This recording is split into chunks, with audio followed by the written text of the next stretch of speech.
പകർച്ചവ്യാധി പടർന്നിട്ടും സഹകരണമില്ലാതെ വ്യാപാരികൾ. പ്രഹസനമാകുന്ന യോഗങ്ങളിൽ വീണ്ടും ഇടം പിടിച്ച് നഗരസഭ വിളിച്ചു ചേർത്ത പൊന്നാനിയിലെ വ്യാപാരികളുടെ പ്രതിനിധികളുടെ യോഗം.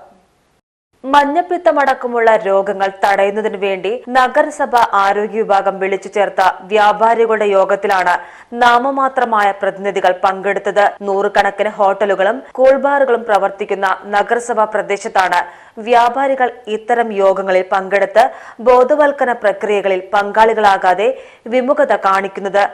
ആരോഗ്യ വകുപ്പിന്റെ പ്രവർത്തനങ്ങൾ കാര്യക്ഷമമായി കാണുന്നില്ല എന്നതിന്റെ ഉദാഹരണമാണ് വ്യാപാരികളുടെ നിസ്സഹകരണം.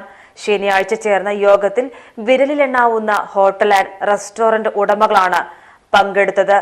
പല ഹോട്ടലുകളും എങ്ങനെയെങ്കിലും പ്രവർത്തിക്കുക, പരമാവധി ലാഭമുണ്ടാക്കുക, അത്യാവശ്യം വേണ്ട കാര്യങ്ങൾ, അത്യാവശ്യം പൊതുജനാരോഗ്യത്തെ ദോഷകരമായി ബാധിക്കുന്ന കാര്യങ്ങൾ ഒഴിവാക്കണമെന്ന ഒരു സിവിക് സെൻസിലൂടെ ജനങ്ങളോടുള്ള ഒരു പ്രതിബദ്ധി, നമുക്ക് വ്യക്തിപരമായൊരു താല്പര്യം, വ്യക്തിപരമായി നമുക്ക് പൈസ ഉണ്ടാകണം എന്ന് പറയുമ്പോൾ അതിനുപരിയായി നമ്മളെ ആശ്രയിക്കുന്ന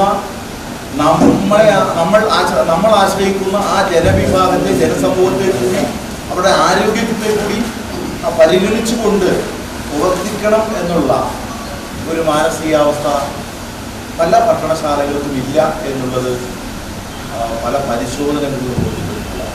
അടിക്കടി പരിശോധന നടത്തി ഫൈൻ ഈടാക്കുക എന്നുള്ളതല്ല, പരിശോധനകൾ നടത്തുന്നത് കറക്ഷന് വേണ്ടിയാണ്. ഒരു പരിശോധന നടത്തുമ്പോൾ വാസ്തവത്തിൽ അത് നന്നായിരിക്കണം, ഒന്നും കണ്ടുപിടിക്കാൻ കഴിയരുത് എന്നുള്ള രീതിയിലാണ് ഉദ്യോഗസ്ഥന്മാർ പോകുന്നത്. അങ്ങനെ ആണെന്നുണ്ടെങ്കിൽ എന്താണ്, പിന്നീട് അടിക്കടിയുള്ള പരിശോധനകൾ നടത്തേണ്ടി വരുന്നില്ല. ആ ഒരു സാഹചര്യത്തിലാണ് നമ്മൾ പരിശോധന നടത്തുന്നത്. പക്ഷേ പല കടകൾക്കും എത്ര തന്നെ ആയിരുന്നാലും പരിശോധന കഴിഞ്ഞ് വീണ്ടും ഏതാണ്ട് ഒരു മാസത്തിന് ശേഷം പരിശോധന നടത്തുമ്പോൾ പഴയ സ്ഥിതിയിലേക്ക് പോകുന്നു. PGTV news Ponnani.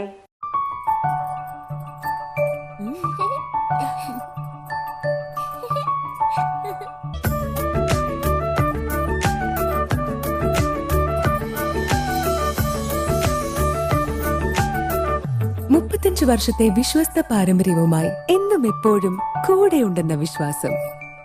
Basit wedding mall, Basith arcade, Poongottukulam, Tirur.